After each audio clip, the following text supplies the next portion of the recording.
Trash & Co. presents another episode of Pittsburgh, Pennsylvania and Adrian's Explorations. That's me. I wrote the music here. I got the video shots. I'm doing the commentary.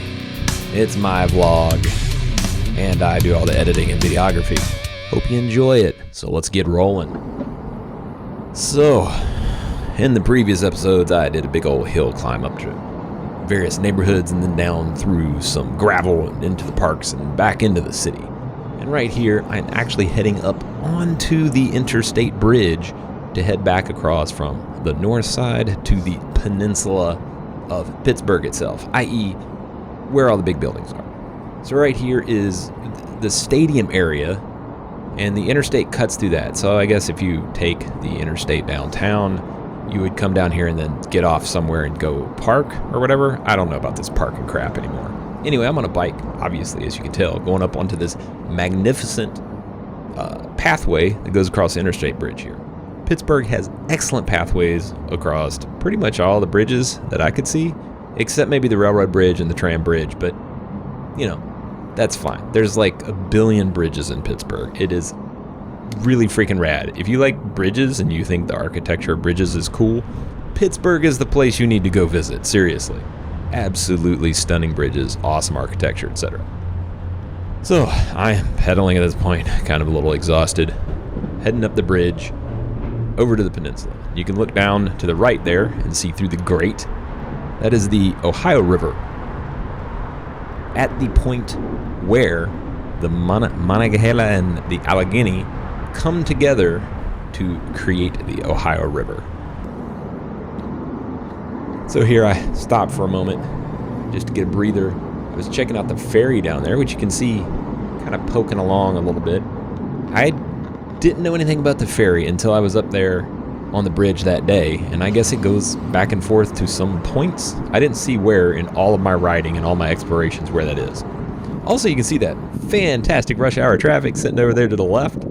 It is not moving, pretty much standard par for the course situation for motorists in roadways, because it's the literal shittiest throughput mechanism you can use as a modal device to get somewhere.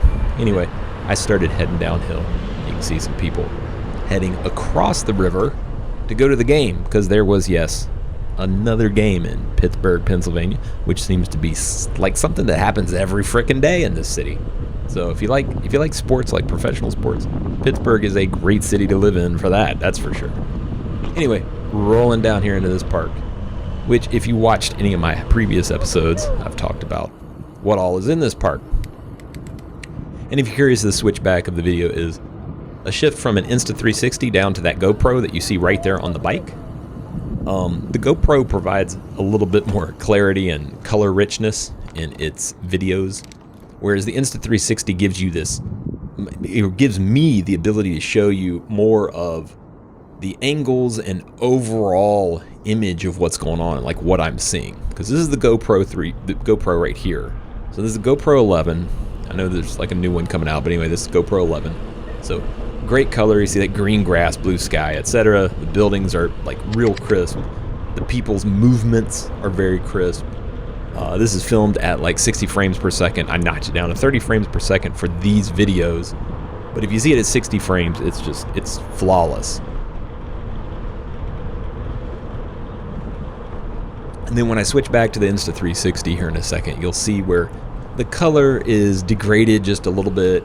That's partially done in post-edit though. Like some of it, like the color files, etc., or the settings aren't quite held when it shifts. But anyway, this is heading back into town from the park, back into this like main cycle pathway into the city. And I get to a point here where there's some oddities. I love this little part right here where it's raised. It's always good when the pathway is raised. Kind of segments it from drivers and such, and you don't end up with things that you will see here in just a second. Oh, and there's that switch back to the Insta360. And here's some oblivious, crass dipshit parked right in the lane. I just don't know why motorists feel so entitled to all parts of the road. Like if the cycle lane wasn't there either, you know some bozo would be parked halfway up on the sidewalk or something, because there's always some entitled prick that decides that they're entitled to park on whatever structure or piece or such and such there is, because they're a motorist. They can park wherever they want because they're the most important thing in the universe, which is wrong, but, you know, that's what they are. So, I was at this stop for so long, I decided to give it a cry on. I think the wait there was like 4 minutes. It's like a weird pseudo multi-way stop.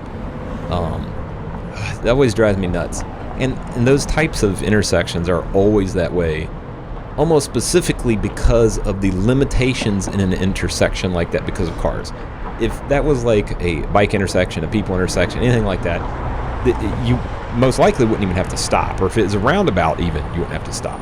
Oh, and look, shocker, another person. This is just some scum sucker that just decided to park right in the cycle track, cluelessly, like a moron. I don't know what it is with these people, but, you know, I guess they missed 101, how to drive on a road and not park where things are marked off.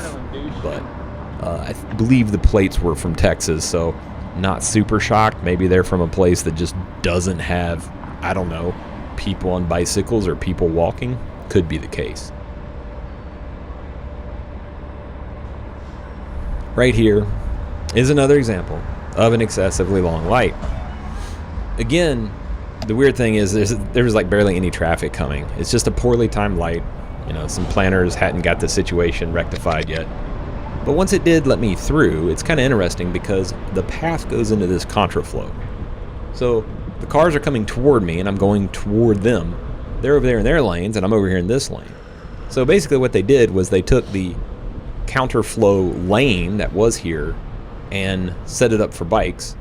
And then on another road somewhere, they did the counterflow for the auto lane.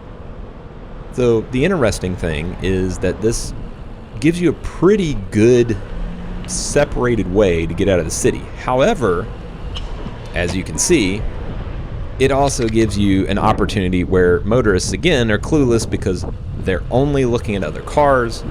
And I would say they look out for buildings, but based on the evidence, motorists run into buildings and cars almost as frequently as they do each other, which is saying something.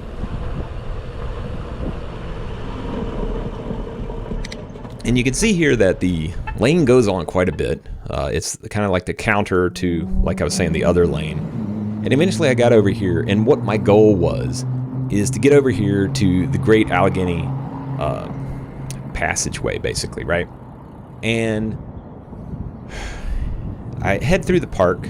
Like I went through there to a coffee shop the day before. And as I head down here, I couldn't find the pathway right off, and I was a little confused. And I rode down here kind of going slow, looking around, seeing if there was signage or something like that. And I had stopped and looked on my phone. And then slowly, as I got over here, and I'm looking over at all the do not enter signs, and I'm just looking at the do not enter signs, but then I noticed, whoa, green. Oh, here's where the path actually starts. Sort of? Again, kind of confused. Like, does it go that way? There's a lot of arrows pointing that way. But that's not particularly the way you want to go, I guess. I was confused, needless to say, by the signage. And then I realized there's this big thing on the sidewalk / path right here.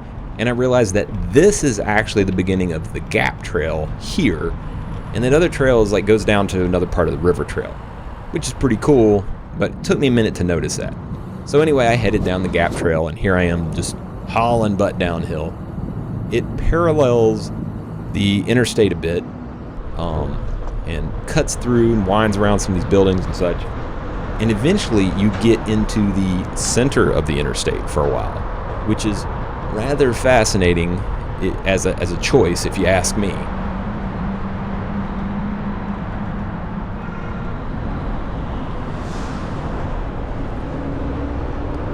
Right here too, as you get to the point where you get to the center, you pass this thing that looks kind of like a jail, and you kind of wedge between it and the interstate. It's nice though that the interstate rises up and you drop down, because a lot of the noise, which if you listen, then it's completely gone, right? Now, once you get here, though, you're right at level again. The noise comes back, so that's a thing. The views, however, are kind of interesting from here because you got the view of the bridge over there. Great infrastructure. And then the tall buildings over to the left. Some weird, crap parking lots for everybody's private cars to sit. And you're just kind of sandwiched here. Fences separating you from everything. And here's me trying to figure out if I still wasn't 100% sure, so I started to check. I wanted to make sure that I was indeed on the path. I always feel a little weird when I'm sandwiched between interstates and stuff, if it's actually a path or if I've just somehow ended up in the magical purgatory of being between interstates and highways and roads and stuff. That happens a lot in this country, so I'm always checking, right? Always double checking.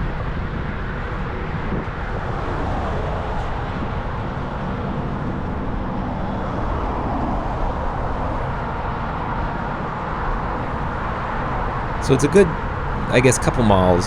It's interesting, too, if you look up to the left, you can see where the infrastructure goes up the sheer rock cliff. And you can see where they put the pilings down into the cliff.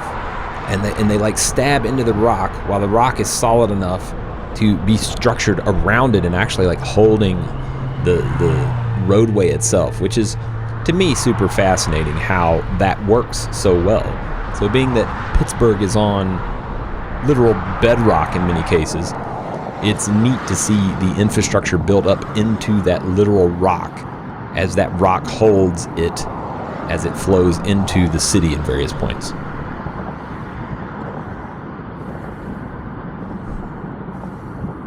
One of the other interesting things going along this part of the trail, there's of course the interstate to the right, which is a noisy mess. But as you get here, you kind of get cut off from the noise of the roadways that are over to the left. And there's some trackage, railroad trackage, over beyond the interstate and to the left. So it's a little bit of everywhere, just like a lot of the railroad infrastructure is in Pittsburgh. So if you're like me, and you like trains, and you like to see how they operate and all that kind of thing, there's a lot of this to check out in Pittsburgh, and there's a lot of history to check out in Pittsburgh about which railroads and all of that came into and came out of the city, and what exactly they did too. It's rather fascinating.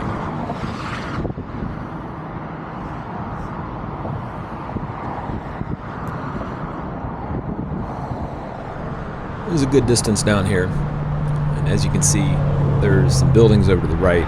Some tech companies put some establishments here. Not exactly sure what all is included, but it's a nice little campus right there, kind of between the river, this trail, service road, and then of course the interstate over to the left.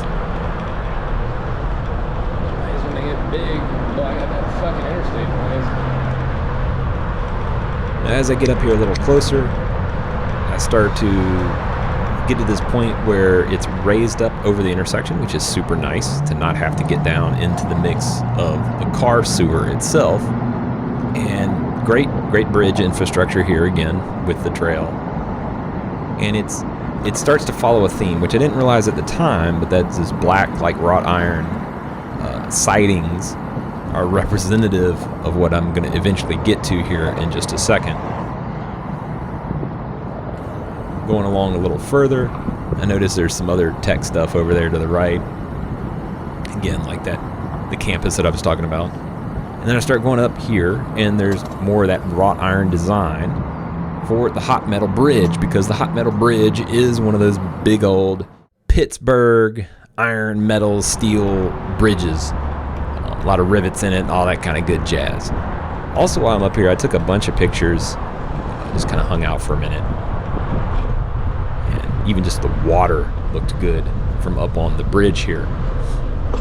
There you can see all the rivets, all the cross beams, all of that infrastructure and structure to it. And they added this part, this walkway path, over to the left part of the bridge, which I assume was a railroad bridge at one point. There was making a little comment about it. But I got up here, I eventually stopped, took some shots to get those nice, crisp, detailed shots. And then back up the river to the city. And then I took off and started heading down the other side of the bridge. And I even took some selfies. Ended up pretty good with all that excessive lighting. It was super bright out that day, which you can see to the right, glaring smack into the camera.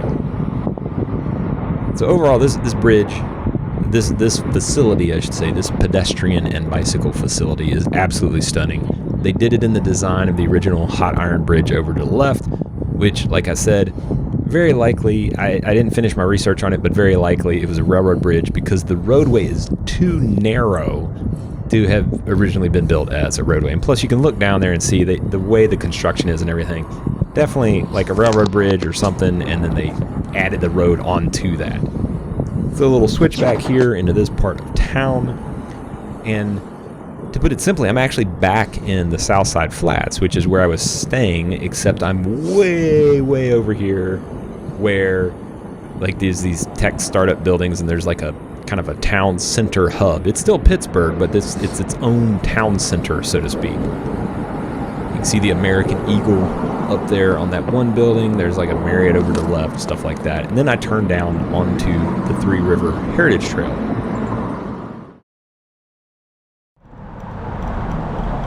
And this trail also stunningly nice. I gotta say, if you're gonna go back and forth along the Montague River, this is the one to ride on, though, not the PAG in that section. Unless you need to, I wouldn't ride by the interstate. This side over here, absolutely stunning, absolutely beautiful. Loved it. Much quieter, much calmer. Even when, well, I'll talk about it in a minute when I get to it.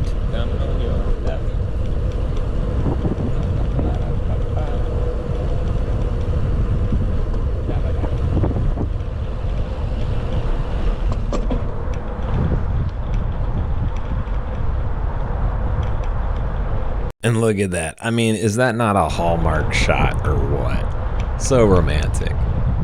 Anyway, I kept cruising along the trail here. You'll notice over there to the left, the main line, as I mentioned earlier. I was going to mention what's going to go down here in just a minute. I was just cruising along this beautiful path and enjoying the chalk graffiti all over the place, which looked like a lot of fun, like some kids had some fun out there. And then the beautiful architecture of the bridge above. And as I rode and kind of weaved slowly through these people, because yeah, they were everywhere, I kept coursing through here and then kind of started slow because I heard something. I thought, yeah, did you hear that horn? Yeah, you could just barely hear the horn. Rode by this little cut, and then I was like, oh wait, I can go back through there and see the train that's about to arrive. So as you can see from my shadow, I strolled back over here to get a good look at whatever was coming. I assumed it was probably in these parts a coal train or something. Or it could be just a, maybe a multimodal. Who knows? But I'm about to find out. Hear her purring. There she is.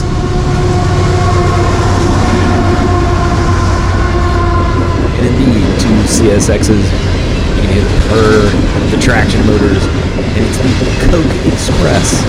Kind of a fitting name that it's called Coke, considering what Coke/cocaine does to you, because it's about the same thing, right? Tons and tons of coal. Filthy, nasty, horrifying, polluting coal. But look at that. Getting there in an efficient, environmentally sound way compared to, some other method.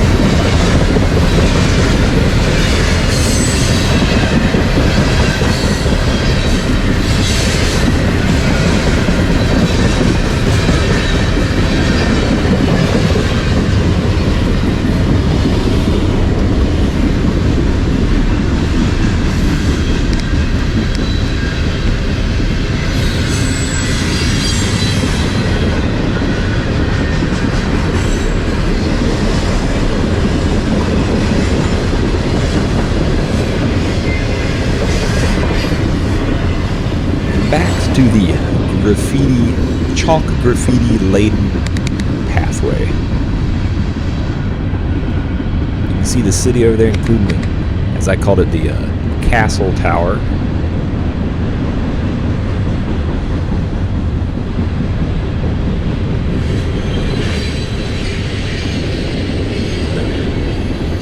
facility. This is basically this shoreline, like most cities and most rivers through cities, used to be just laced with all sorts of industry. Back in the days when we thoroughly polluted all of our rivers, our poor rivers, these were no exception here in Pittsburgh, as we just laid filth into them like there was no tomorrow. On your right. Sorry. Notice I was going really slow. His situational awareness, like so many people's, was just shit. So he didn't realize I was coming up. If you're ever wondering, that's why I give a little call out whenever I'm riding. I just don't want somebody to run into me, but I don't want to run into anybody either. Anyway, kept rolling along and getting back to the remnants of the industrial area up here, which is now actually like a little hipster area. Kind of cool. And then the bridge that goes across, and the tram bridge is up just past that. Some of the bike share of Pittsburgh right there. And hey, perfect timing. Last car of the train rolled by. And I did look both ways because I know how two tracks work, you know. If you see one train going one way, one may be going the other way, and then you go squishy. But I roll over here and get onto this two-way cycle track, which I noticed they've cut into this road because of the excessively bumpy brick. And then I just roll by all of this, the industrial hipster center over here to the right, which looks pretty cool. Probably some cool stuff there. I know upstairs there was a coffee shop and some other things. Anyway, that's pretty much the last real full day I rode around in Pittsburgh. So until next episode, catch you next time.